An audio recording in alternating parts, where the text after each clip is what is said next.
bonsoir mesdames et messieurs, bienvenue. Nous sommes à l'émission Débat religieux et que comme vous le savez, c'est le nom, un débat religieux. On reçoit en 15 un guide religieux musulman et un guide religieux chrétien. Donc aujourd'hui nous sommes avec un autre guide religieux. Il s'agit de l'imam Dao Hussein et aujourd'hui nous allons parler d'un terme assez intéressant encore. Il s'agit donc de quels sont les sacrifices consentis par l'homme de Dieu, donc par l'imam.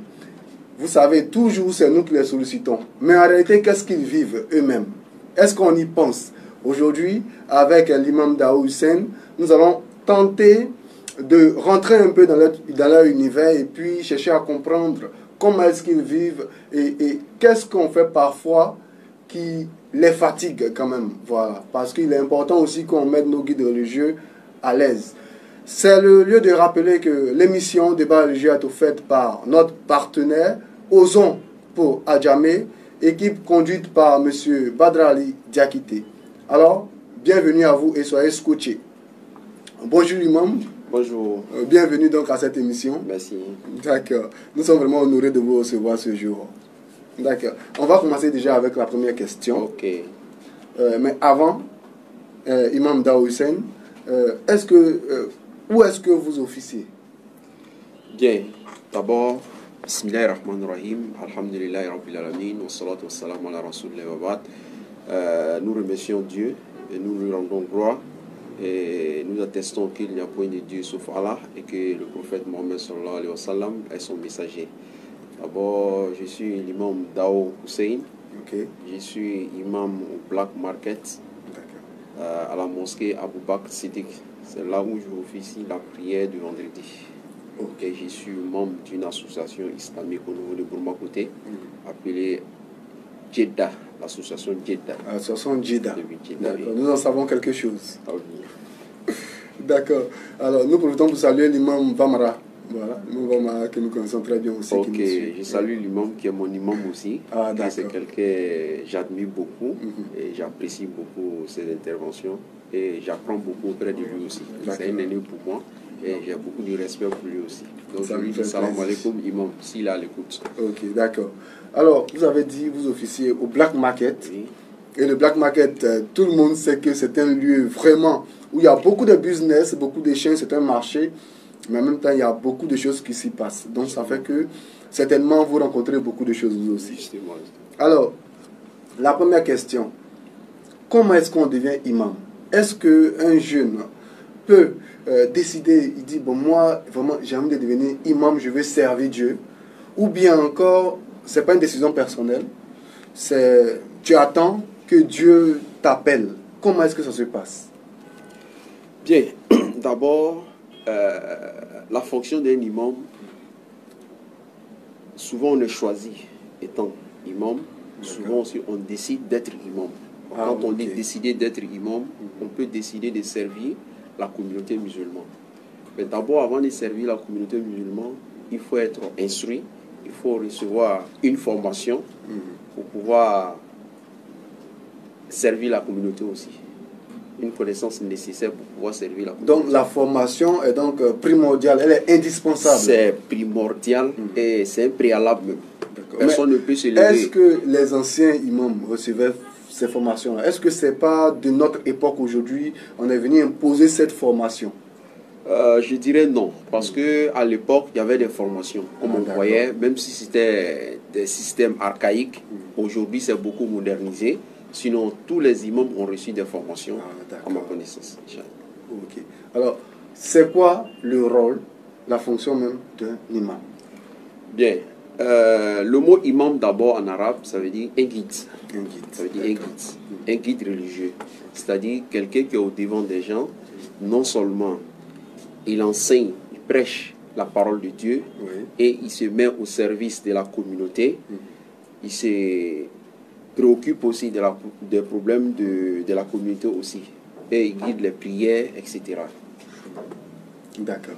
Donc, on a la définition de ce que c'est qu'un imam, voilà, la définition étymologique même, et puis son rôle. Alors, en tant qu'imam, on sait que les imams sont des êtres humains aussi. Justement. Même si on les voit d'un autre œil, ils sont très proches de Dieu, mais ils restent des hommes. Est-ce qu'il arrive parfois, vous, en tant qu'imam, et vous êtes relativement jeune, d'accord? Donc, est-ce qu'il vous arrive d'avoir envie de faire quelque chose qui n'est pas nécessairement un péché, mais qui, à cause du regard des fidèles, vous êtes obligé de vous abstenir de faire cette chose? Bien, d'abord, on doit savoir la fonction de l'imama. Lorsqu'on décide de servir Dieu, on doit décider aussi de chercher des moyens comment vivre aussi, ne pas compter sur la communauté. Ça, c'est la première des choses d'abord pour un guide religieux. Dès qu'on décide de servir la communauté, tu peux exercer des activités. Rares sont les imams aujourd'hui qui vivent de l'imama. Même s'il y en a qui vivent de ça, mais la majorité des imams, ils ont autre activité qui n'a rien à voir avec l'imama. Une activité qui leur permet de se prendre en charge. Je prends un exemple, moi. Je suis un imam. Oui. Je dirige la prière, je dirige une communauté, mais je suis enseignant aussi. Ah, ok. J'enseigne et pour me lancer des fleurs, j'ai une petite connaissance aussi en matière d'informatique et j'exerce pour pouvoir joindre les deux bouts, ne pas compter sur la communauté. D'accord. Alors, mais est-ce que c'est pas peut-être parce que les fidèles, en général, sont un peu pingres, c'est-à-dire qu'ils ne donnent pas suffisamment, ce qu'ils donnent ne suffit pas, que les imams sont obligés aujourd'hui d'aller travailler?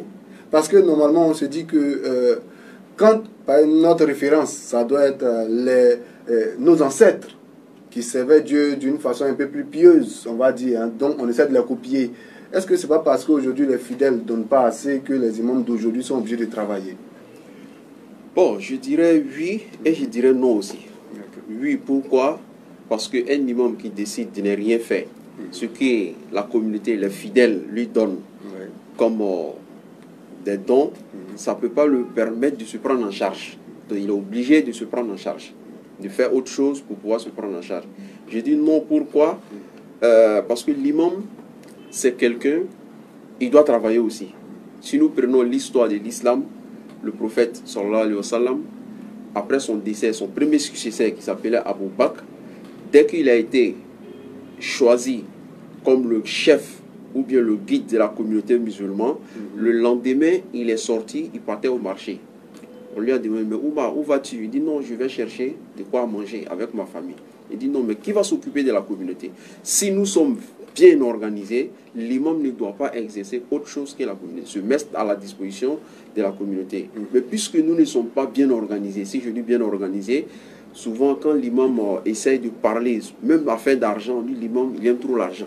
Alors, tout le monde sait, je prends un exemple à Bignan ici, pour vivre, quelqu'un qui a une femme, il a des enfants, il doit avoir combien au minimum, tout le monde le sait, avec des charges. Aujourd'hui, même que le loyer d'une maison coûte cher déjà. Très cher. Donc si l'imam s'assoit et compter sur la communauté, alors la plupart de ceux qui sont dans les mosquées, on peut dire souvent, ils n'ont pas les moyens aussi. Donc s'il faut compter sur eux, souvent c'est un peu difficile. Souvent c'est un peu difficile. Mais ça fait appel à une autre question. Est-ce que ça ne pourrait pas être dû aussi au fait qu'aujourd'hui, vraiment, il y a beaucoup de mosquées? Vous voyez, il y a des quartiers, par exemple, où le quartier à lui seul peut compter 3 mosquées, alors que toutes ces 3 mosquées auraient pu se mettre ensemble. Tous les fidèles y vont et la zakat est versée là-bas, les dons sont faits, et puis voilà, ça peut suffire. Mais quand il y a plusieurs mosquées, ça fait que les fidèles se répartissent, et puis voilà, ce qu'ils donnent ne suffit pas, ça ne suffit pas. Bon, tout est une question d'organisation. Quel que soit le nombre des mosquées qu'on voit aujourd'hui, ce n'est pas un problème. S'il y a un bon comité de gestion dans la mosquée, on peut gérer tout ça. Je prends un exemple dans les pays arabes, par exemple. L'imam, lorsqu'il est imam pour tout. Il est toujours là, présent à la mosquée.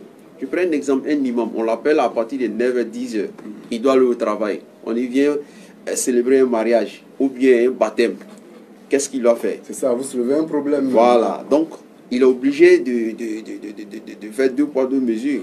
Donc il regarde, soit je vais à mon activité, ou bien je laisse la communauté comme ça. Si la communauté est livrée à elle-même, souvent c'est compliqué. Ouais, c'est pas bon sans guide. Voilà, donc nous devons avoir une organisation dans nos mosquées et pour que les fidèles puissent faire quelque chose pour l'imam. Le minimum vital, je prends un exemple. Si la communauté arrive à payer la maison de l'imam, la communauté arrive à prendre l'électricité, l'eau de l'imam, et à la fin du mois lui donner quelque chose, Ouais. on peut dire c'est quand même suffisant. Mais combien de mosquées ici? C'est compliqué. Peut-être dans les quartiers qu'on peut dire les quartiers un peu plus chics, tu as un seul fidèle qui peut te donner plus. Voilà pourquoi souvent on voit des imams, ils veulent se copier à d'autres imams aussi, qui sont dans les quartiers un peu plus chics. Ouais. Toi, tous tes fidèles sont des gens qui ont des moyens. Alors, tu es dans nos quartiers, des quartiers bas ici, tes fidèles n'ont même pas assez de moyens. Eux-mêmes, ils ont besoin de l'imam. Ouais. Ça fait que l'imam est bien de venir en aide. Donc, c'est un peu compliqué. compliqué. Donc, si la communauté est bien organisée, donc l'imam sera à la disposition de la communauté. Donc, après tout ce qu'on comprend, tout ce que vous avez dit, on peut comprendre que par manque de moyens aussi, l'imam est obligé de servir un peu à moitié parce que vous êtes enseignant et comme vous l'avez dit, les fidèles peuvent avoir besoin de vous à tout moment, mais il peut arriver que vous soyez en train d'enseigner. Alors que s'ils assuraient toutes vos dépenses, vous seriez là de façon permanente. Justement. Donc la solution, c'est que vraiment on assiste véritablement l'imam pour qu'il n'ait pas ces problèmes-là. Justement. Je prends un exemple, un imam par exemple. Il n'a pas encore payé son loyer et il a arrêté devant les fidèles. Il est en train de prêcher. Il a une autre idée derrière. C'est compliqué. Peut-être qu'il peut se tromper dans la prière. Comme on le dit, lorsque tu vois un imam, il a commis une erreur dans la faute, il a commis 2 erreurs dans la même prière, ou bien dans la journée, plus de 2 fautes dans la prière, c'est qu'il y a un problème à la maison. Mais si il y a quelque chose qui est garanti, ça fait que il a l'esprit assez libre et puis il est beaucoup concentré aussi pour la communauté. D'accord. Alors, on va parler maintenant du suivi même du fidèle. Alors, les imams, ils sont obligés de suivre donc les fidèles. Les fidèles les sollicitent à tout moment. Mais est-ce qu'il y a des limites que les imams fixent dans le suivi? Parce que parmi les fidèles, il y a des hommes, il y a des femmes, il y a des femmes aussi qui sont mariées, il y en a qui sont célibataires. Est-ce que les imams se fixent des limites? Oui, il y a toujours des limites. Dans toute relation, il y a toujours des limites. Que ce soit l'imam ou même un fidèle qui n'est pas imam. Donc l'imam a des limites aussi. Tu ne peux pas rentrer dans l'intimité de quelqu'un d'une manière. Peut-être qu'il peut te solliciter, tu peux lui venir en aide, tu peux lui donner des conseils. Mais avec des appels tardivement dans la nuit pour des choses qui ne sont pas urgentes ou bien pour une simple causerie, bon, souvent ça peut attendre. Ou bien aller toujours, en tant qu'imam, tu vas toujours chez une femme mariée à la maison, l'islam l'interdit, même si tu n'es même pas un imam. Cela n'est pas faisable. Donc il doit y avoir toujours des limites. Des limites qui sont assez claires. D'accord. Alors, les fidèles, généralement on se dit que les fidèles, vraiment, ils écoutent les imams, ils les respectent, mais en tant qu'imam, est-ce que vous pouvez dire que malgré tout, il y a des fidèles qui, malgré tout ça, ne respectent pas suffisamment l'imam? Contrairement à ce qu'on peut croire de dehors ici. Oui, il y a des fidèles qui ne respectent pas les enseignements de l'imam. Beaucoup même. Malheureusement, de nos jours. Je prends un exemple. Quelqu'un a un mariage chez lui, ou bien il veut venir célébrer son mariage à la mosquée.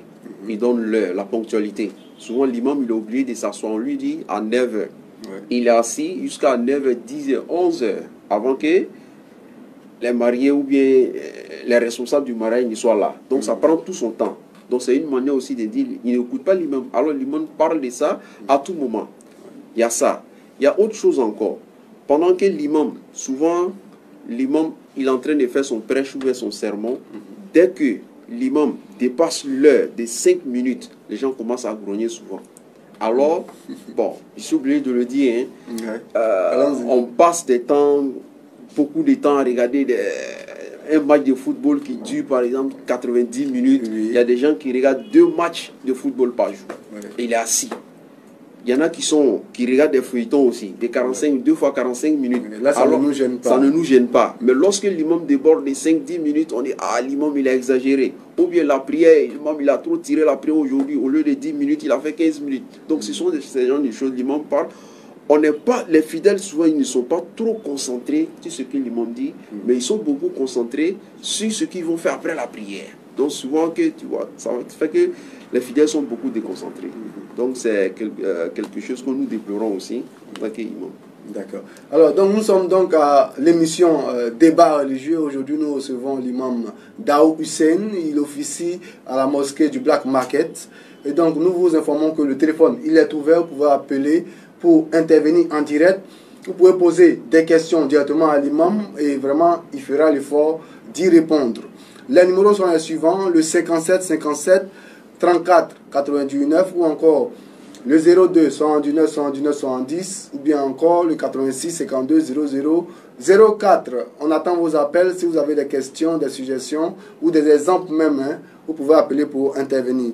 Alors, l'imam, on voit aussi des personnes qui viennent vers vous et qui vous sollicitent pour un problème quelconque, pour un projet, et puis qui vous font des promesses. Est-ce qu'il vous est déjà arrivé de rencontrer ces mêmes personnes qui n'ont pas tenu à leurs promesses? Si oui, quelles sont, j'ai envie de dire, les sanctions spirituelles que ces personnes pouvaient encourir? Parce qu'il y en a qui se disent que bon, j'ai promis, mais c'est pas grave. Ils ne savent pas que c'est grave ce qu'ils ont fait. Donc, est-ce que ça vous est déjà arrivé? Bon, moi personnellement, je dirais non. Non. Voilà, j'ai été sollicité pour beaucoup de choses, dire qu'ils m'ont fait des promesses, ils n'ont pas honoré à ces promesses, je dirais non. Mais ça existe, ça peut existe, exister. ça peut exister. D'accord. Ça peut exister. Mais généralement, vous m'excusez, hein, Oui, allons-y. quand un politicien approche un guide religieux, Oui. il peut lui faire des promesses. Bon, moi personnellement, je n'ai pas reçu ce genre de choses. Il peut lui faire des promesses à il faut me soutenir, faire, tu peux lancer un appel à tes fidèles pour qu'ils me donnent leur voix en retour. Voilà ce que je vais vous donner. Bon, je vais dire même, ce n'est pas le rôle d'un imam. Ce n'est pas le rôle d'un imam, lancer un mot d'ordre de vote pour quelqu'un. Mais tout politicien peut venir voir, prie pour moi. Il va prier pour lui. D'accord. L'imam peut prier pour tout le monde. D'accord. Vous avez ouvert une lucarne très importante. L'imam, normalement, c'est un guide. Justement. Il est guide religieux, mais en même temps, dans la société, il est un guide. Alors, concernant les questions politiques, par exemple, il y a des fidèles qui peuvent venir le voir, lui dire, ah, l'imam, moi, je veux voter, mais j'ai l'embarras du choix. Il ne sait pas quel est le choix de Dieu, par exemple. J'aimerais voter quelqu'un qui va nous faire du bien. L'imam peut l'aider en l'orientant à ce sens. Peut-être l'orienter personnellement, individuellement. Oui. Mais dire je vais lancer. L'imam aussi, c'est un citoyen. C'est ça. Il a son candidat, ou bien selon lui, voilà quelqu'un il a une préférence. Il a une préférence. Oui. Donc, il peut dire ah, moi, ma préférence, c'est celui-là. Oui. Mais pas publiquement dans la mosquée. D'accord. Ça peut être un truc personnel. Parce que l'imam, c'est un citoyen. Il doit voter. Le vote, il est secret. Donc un imam qui annonce, qui demande à tout le monde de voter telle personne, il est en train de s'éloigner de son rôle. Il est en train de s'éloigner de son rôle. X peut venir le voir, Y peut venir le voir. Ah, je vais être candidat. Ah, je prie pour toi. Si ton élection sera bien pour la communauté, que Dieu t'aide. Voilà le rôle d'un imam. Mais dire, lancer un appel. Parce que dans la mosquée, il y a tel parti, tout le monde est là. On est venu prier Dieu, on n'est pas venu faire la politique. Mais parce que tout le monde se trouve dans la mosquée. Si moi je donne, lancer un appel, voter telle personne, je vais frustrer l'autre. C'est ça. Il ne va plus venir à la mosquée. Ce n'est pas le rôle d'un imam. C'est ça. Parce que de nos jours, on voit que la communauté musulmane, en particulier en Côte d'Ivoire, s'agrandit. Ce ne sont plus uniquement les Malinqués comme dans plusieurs années, mais aujourd'hui, toutes les autres ethnies de Côte d'Ivoire viennent à l'islam. Donc, effectivement, c'est pour corroborer ce que vous dites. Il y a toutes les sensibilités politiques. Politique, justement. Donc, il vaut mieux faire attention. Vraiment. Okay. Alors, vous êtes au Black. La question même est vraiment bien placée pour vous. On a dit au Black, il y a beaucoup d'activités. Il y a des activités légales et il y en a beaucoup qui ne sont pas légales. Illégal. Alors, le fidèle vient vers vous et il vient pour se confesser. Il vient vous dire, ah, cher guide, vraiment, j'ai commis un crime. Le crime, ça peut être un vol, ça peut être un crime de sang. Et il vous dit que vraiment la personne qui est morte hier là, vous avez entendu parler là, c'est moi qui ai commis ce crime, c'est moi qui l'ai tué. Quelle est l'attitude de l'imam face à une telle situation? Ok. L'imam d'abord, il doit lui donner des conseils et lui demander de se repentir. Mais l'imam ne fait pas la justice. Il ne se fait pas justice. L'imam ne doit pas appeler la police, ne doit pas... L'imam peut appeler la police à condition. Par exemple, si la victime, l'imam connaît la victime. D'accord. Si la personne il est dangereux pour la société, l'imam peut le dénoncer. Mais il est tenu au secret aussi. Il est tenu au secret aussi. Voilà. Il est tenu au secret Mais s'il le dénonce, est-ce qu'il ne rompt pas ce secret? Non, il ne rompt pas. C'est spirituel même de dénoncer un criminel. Quelqu'un qui est un danger pour la société. L'islam combat cette personne aussi. L'imam, son rôle, c'est de combattre la criminalité, l'injustice. C'est une autorité, comme les autres autorités. Ouais. D'accord. Donc là, c'est assez clair. Hein? On l'a tous compris. Donc, l'imam aussi, bon, comme vous avez parlé du black market, il y a beaucoup d'affaires qui se passent là-bas. Dans nos sermons, généralement, on parle de ce qui est bon en matière d'affaires et ce qui est interdit en matière d'affaires. Donc, nous expliquons ce qui est bon, ce qui n'est pas bon. Et dans notre religion même, il est interdit pour qui que ce soit d'exercer un métier sans connaître le point de vue de Dieu, même aller au marché. Le calife Omar, après le prophète, c'est un compagnon du prophète, il dit il est interdit à toute personne d'aller au marché sans connaître les conditions, comment vendre, comment acheter. Tout n'est pas à vendre, tout n'est pas à acheter, tout n'est pas à marchander aussi. Donc, tel que tu ne connais pas, tu n'as pas le droit de t'asseoir dans le marché. Ok, d'accord. Nous essayons souvent d'expliquer aux gens aussi. Alors, même les marchandises aussi. Même les marchandises. Même les marchandises qui sont interdites, les marchandises que l'État interdit, la commercialisation, nous sensibilisons les gens aussi. Parce que quand l'État, parce qu'un guide religieux, il doit être avec un politique aussi. C'est avec les politiciens. Mais comment un guide religieux? C'est une autorité. Donc, les politiques aussi sont des autorités. Donc, ils doivent cohabiter pour pouvoir combattre l'injustice. Comment éduquer? Donc, faciliter la tâche. Nous, on sensibilise les gens et ils font qu'appliquer la loi. Nous, on est là pour les sensibiliser aussi. D'accord. Ok, donc les imams sont des autorités aussi et en tant que tels, ils se doivent aussi de faire en sorte que leurs fidèles soient des personnes exemplaires. Justement. Voilà. D'accord. Nous vous rappelons que le thème du jour, c'est quels sont les sacrifices consentis par les guides religieux? Et on en vient donc à cette question. Quels sont effectivement les sacrifices que vous consentez au quotidien pour les fidèles? Et puis, est-ce qu'il y a, j'ai envie de dire, une histoire ou bien une relation avec un fidèle qui vous a marqué? Évidemment. Nous vivons quotidiennement avec des problèmes des fidèles. On est toujours appelé à tout moment. Même ce matin, à 4 h du matin, j'ai reçu un appel. J'ai reçu un appel, c'est un exemple que je donne. Donc, un fidèle m'appelle, il a un problème avec sa femme. À 4 h du matin. 4 h du matin. On ne sait pas si l'imam dort, mais ce qui est sûr. Même si l'imam dort, on ne sait pas qu'on décide. Il doit se réveiller pour prendre le téléphone. Donc, je dis en même temps, mon téléphone, il n'est jamais fermé, 24 h sur 24. Et je décroche mon téléphone à tout moment. Même si on m'appelle à 1 h, 2 h du matin, je décroche. Mais imam, est-ce que ça ne vous empêche pas de vivre aussi votre vie de famille? Parce que ça nous empêche, mais on a pris un engagement vis-à-vis de Dieu de servir la communauté. Donc quand on veut servir la communauté, on doit faire beaucoup de sacrifices. On doit faire beaucoup de sacrifices. On peut t'appeler à tout moment, ah, telle personne est décédée, venez laver le corps. On doit faire ceci, on doit faire cela. Matin, on peut t'appeler sans te prévenir. Alors tu as un programme. On dit, bon, imam, ma fille se marie aujourd'hui à 13 h, par exemple. Tu es obligé de réaménager ton programme. Donc ce sont des sacrifices que les imams font pour la communauté. Mais beaucoup d'hommes ne comprennent pas cela. 2 ou 3 fidèles peuvent t'appeler dans une cérémonie à la même heure. Souvent tu as l'embarras du choix. Je vais aller où? Donc tu regardes, est-ce que je peux envoyer mon adjoint de l'autre côté? Souvent les fidèles ne comprennent pas. Ils se disent quoi? Parce que tu es plus proche de telle personne que tu l'as privilégié à l'autre. Donc l'imam, il se confie à Dieu, c'est Dieu qui va juger l'imam en ce moment. Donc voilà pourquoi ne jugez pas trop les imams. On ne doit pas trop juger les imams sans connaître le fond. Mais comme vous l'avez dit, votre téléphone est ouvert 24 h sur 24. Les gens vous appellent aujourd'hui, même ce matin, on vous appelez à 4 h du matin. Alors que l'imam est marié. Oui. D'accord. On connaît nos femmes, nos épouses. Bon, elle sait que vous êtes imam, mais il y a des besoins aussi de famille. Est-ce qu'il n'arrive pas que parfois madame soit fâchée? Bon, ça arrive parce qu'elle dort, le téléphone sonne, tu décroches, elle veut savoir c'est qui. Bon, vous savez, les femmes avec leur histoire de rivalité. Surtout quand on sait que l'imam même c'est un joli garçon. Donc ça là aussi. Donc elle veut savoir souvent qui vous appelle, c'est pourquoi. Donc tu es obligé de lui dire, ah c'est tel fidèle qui m'appelle. Et je dis aussi aux épouses des imams, ne soyez pas trop jalouses. Ok. Ne soyez pas trop jalouses. Pourquoi? Tout le monde peut appeler l'imam. Tout le monde a besoin de l'imam. Souvent, il y a des femmes qui viennent te voir à la maison pendant que ta femme est là.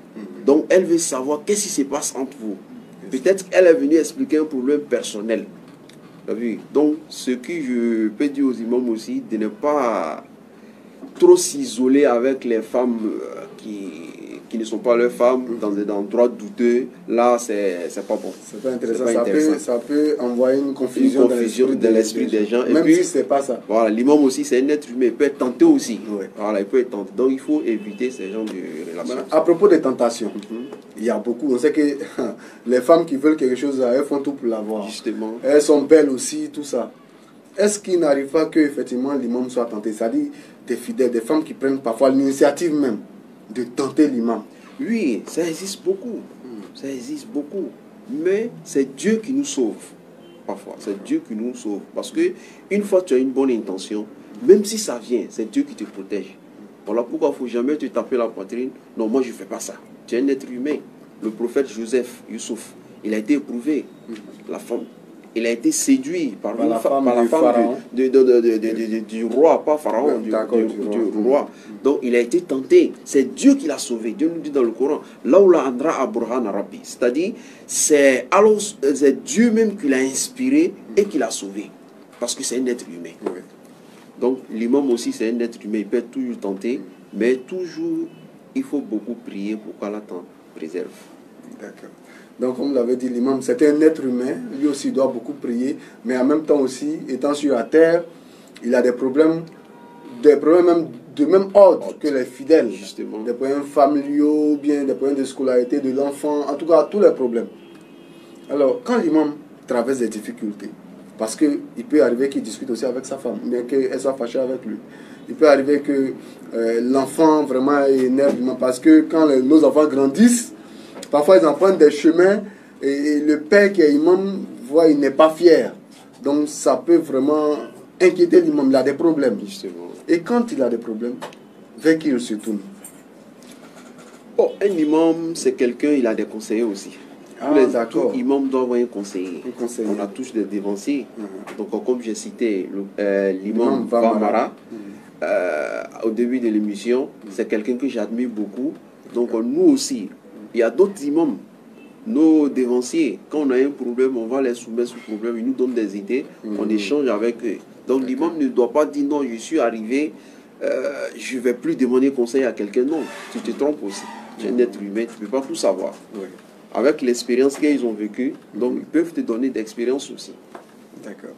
Alors, on parle toujours de l'imam et des sacrifices qu'il consent pour ses fidèles. Alors, vous, par exemple, quel est le plus gros sacrifice que vous avez consenti pour un fidèle? Par exemple, peut-être que vous avez pris, c'est pas, 5 jours. Vous avez fait un carême de 5 jours, par exemple, pour le problème d'un fidèle. Ou bien, un fidèle est venu vous solliciter pour un problème précis.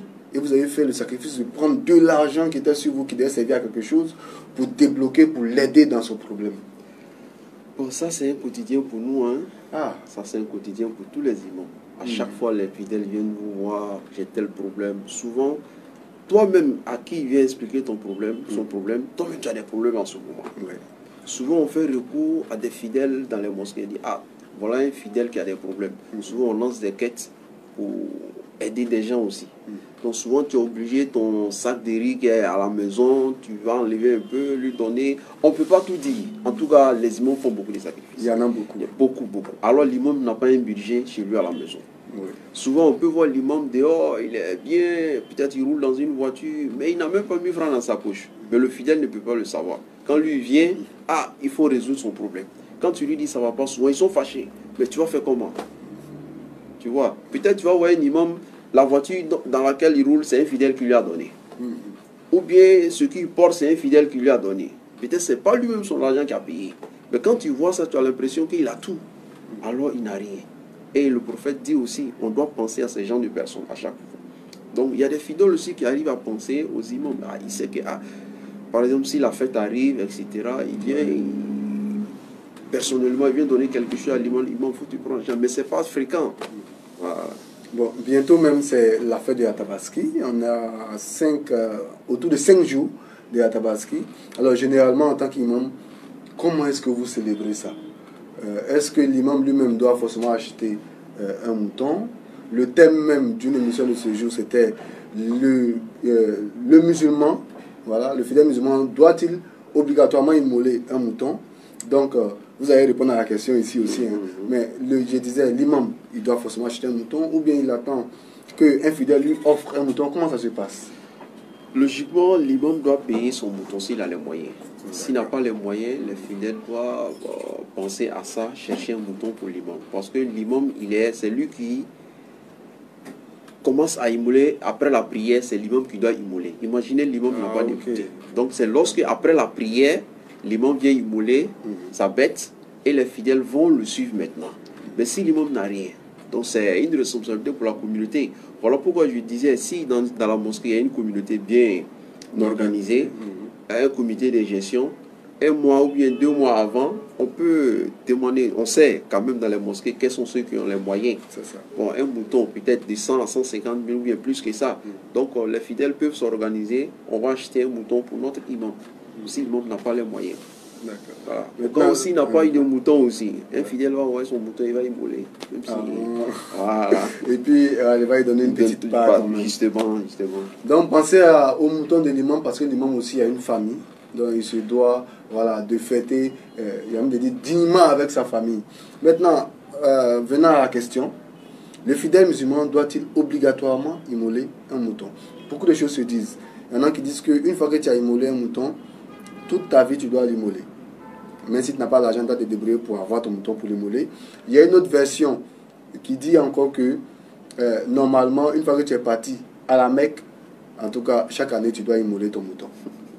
Donc, beaucoup de choses se disent dans le monde des musulmans. C'est vrai. D'abord, le sacrifice du mouton, c'est la tradition du prophète Abraham que nous sommes en train de célébrer. Donc, tout musulman qui a les moyens, parce que l'islam, il y a des choses qui sont liées aux moyens. Par exemple, la zakat, aller à la Mecque. Si tu n'as pas les moyens, tu ne vas pas à la Mecque. Donc, immoler une bête aussi le jour de la fête. On dit seulement pour ceux qui ont les moyens. Ceux qui n'en ont pas, ils ne sont pas obligés de le faire. Donc, Allah ne va pas leur demander pourquoi tu n'as pas immolé. Mais celui qui a les moyens et qu'il refuse d'immoler, le prophète dit, il n'a même pas le droit d'approcher la prière ce jour-là. Il ne doit même pas approcher la prière ce jour-là. Là, on a un appel. On va prendre rapidement l'intervenant. Voilà, pour répondre à la question. Allô? Oui, allô, bonjour. Oui, bonjour, monsieur. Oui, je suis monsieur Timité. Oui, monsieur Timité, d'accord. Vous appelez d'où? Voilà, j'appelle par rapport à l'émission parce que je suis l'imam Oussaz Daou. D'accord. Ok, donc monsieur Timité, on vous écoute. Votre question. Bien, ma question est la suivante. Tout à l'heure, dans son propos, l'imam a dit comme ça que la communauté en général n'était pas bien organisée. Oui. Voilà, et que, voilà, on n'était pas organisé, ce qui faisait qu'on n'arrivait pas à mieux, l'imam ne pouvait pas mieux, notamment, avoir l'esprit net pour pouvoir exécuter, notamment, son travail de guide. C'est ça, parce que les fidèles ne venaient pas suffisamment en aide à l'imam. Voilà, parce que les fidèles ne mettaient pas suffisamment d'argent à la poche pour pouvoir truc. Maintenant, étant donné que nous sommes dans un pays laïque, oui. Voilà, qu'est-ce qu'il faut comme solution selon l'imam pour pouvoir notamment mettre ça sur pied pour que nos imams puissent avoir notamment leur honneur et leur dignité tout en travaillant pour la cause d'Allah. D'accord. Ok. Merci. En tout cas, merci beaucoup, M. Timité, d'avoir appelé, oui. Merci. Et par ailleurs, j'ai bien voulu ce matin appeler par rapport à l'émission Appel de l'auditeur. C'est ça, ouais. Voilà, mais j'ai pas pu notamment, et donc pour ce faire, pas que je m'excuse, mais je dis que ce n'est que partie remise. Ok, sans souci, voilà. M. Timité, vraiment merci beaucoup. Merci de suivre toujours l'œil d'Abras. Et merci. Je pense que l'imam a entendu votre question et il va se faire fort d'y répondre. D'accord, merci encore. Merci. Ok. Pour répondre à la question du frère Timothée, si je ne suis pas fier de le dire, le fait que la communauté n'est pas bien organisée, je ne suis pas fier de le dire. Mais avec le temps, les gens commencent... Il y a des mosquées qui sont bien organisées. Partout, on ne peut pas généraliser. Mais la majorité des mosquées ne sont pas organisées. C'est très simple. Je prends un exemple. Une mosquée qui a au moins 100 fidèles. Chaque fidèle donne 500 francs par semaine. Ça peut faire quelque chose pour l'imam. Alors, on a des mosquées aujourd'hui qui a plus de 200 000 fidèles. Donc, il faut se faire violence, donner quelque chose. Ce n'est pas obligatoire, mais si chacun donne quelque chose, ne serait-ce que 500 francs donnés à Dieu, et penser à la mission de l'imam, ce qu'il fait pour la communauté. Si l'imam décide aujourd'hui, je ne suis plus imam parce que je ne suis pas pris en charge, comment la communauté sera? C'est ça. Chacun sera livré à lui-même. Alors, l'imam doit être là à la mosquée, il doit être présent aussi pour... Voilà, pour répondre à tous les besoins des fidèles. Parce qu'eux-mêmes vous appellent à tout moment. À tout moment. Voilà, donc il doit savoir que vous aussi vous avez des besoins. On a des besoins encore. Donc on peut lancer un appel aux responsables des mosquées et aux fidèles aussi. Chaque fidèle, chaque vendredi, ne serait-ce que 500 francs donnés dans une mosquée où tu vas prier la prière de Juma, ne serait-ce que 500 francs. Tu peux donner plus que ça. Mais si tout le monde pense à ça, c'est quelque chose. Donc l'imam peut faire beaucoup de choses. Malgré ce qu'on donne, généralement on prend pour payer l'électricité, l'eau, etc., les dépenses de la mosquée, l'entretien même de la mosquée. L'imam, bon, il y a des choses, on ne peut même pas dire ouvertement. Il y a des choses, souvent l'imam, pour avoir même des transports, pour aller, souvent on peut t'appeler par exemple, ah je vais doter une fille, imam, il faut aller demander la main de la fille. Tu fais toutes ces démarches, même te donner transport, même t'envoyer des unités pour appeler, tout le monde ne le fait pas. Donc tout ça, l'imam est là pour ça. À tout moment, on subit souvent des humiliations quand on va demander la main des filles en mariage. Souvent on subit beaucoup d'humiliations. Souvent ça peut marcher, quand ça ne marche pas, on dit l'imam n'a pas été efficace, l'imam il était comme ça. Alors l'imam ne peut pas tout résoudre. Et quand l'imam parle d'argent, on dit qu'il aime trop l'argent, alors que c'est avec l'argent qu'on fait tout. C'est le lait même. De tout. Donc, chers fidèles, vous l'avez entendu, hein, nos imams ont besoin de votre aide. C'est ça. Quand vous les sollicitez, sachez que c'est avec de l'argent qui se déplace. Même les appels qu'ils émettent, tout ça, il y a des unités.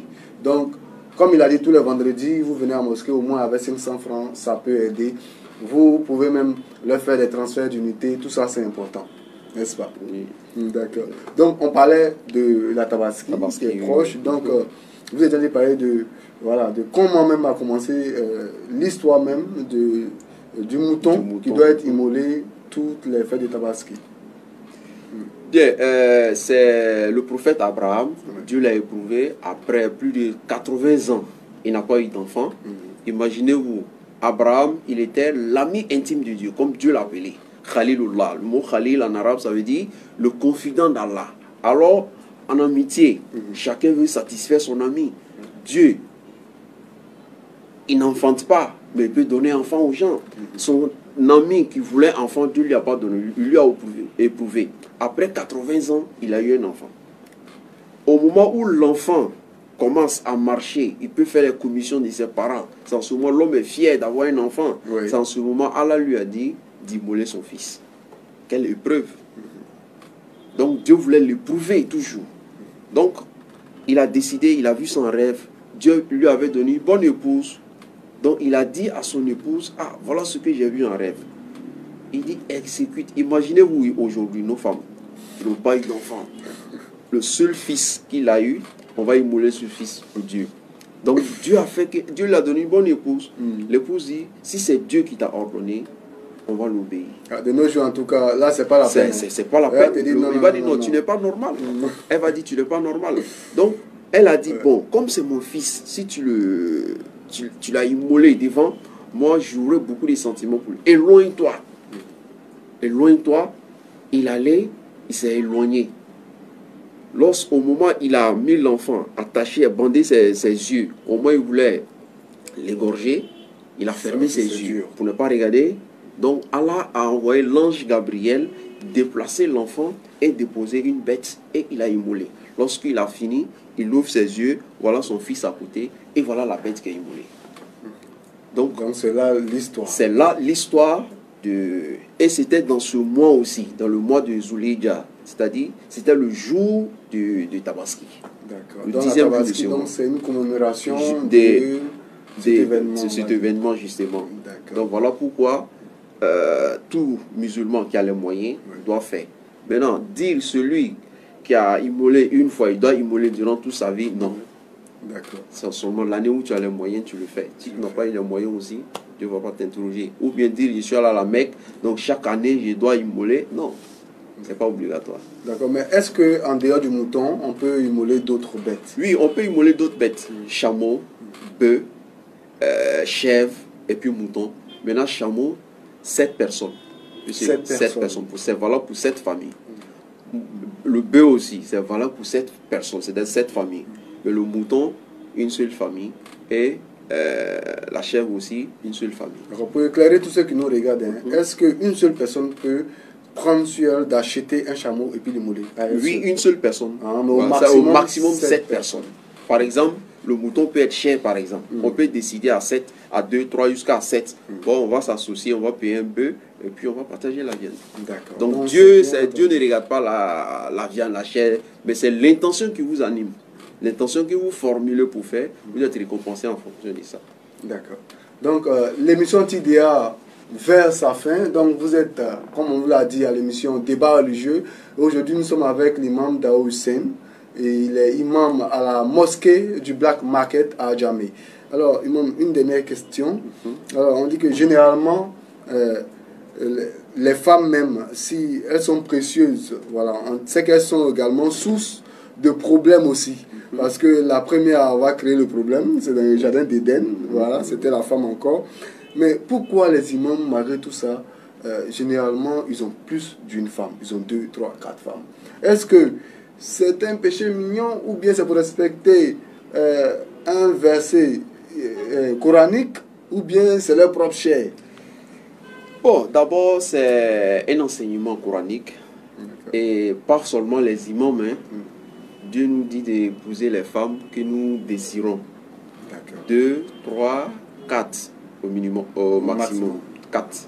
Maintenant, un imam, peut-être il peut avoir une seule femme. Aujourd'hui, beaucoup d'hommes ont une seule femme, mais ils ont beaucoup de copines dehors. Ils font beaucoup de choses dehors. Oui. Donc l'imam, c'est quelqu'un, il doit être un modèle. Il doit être un modèle.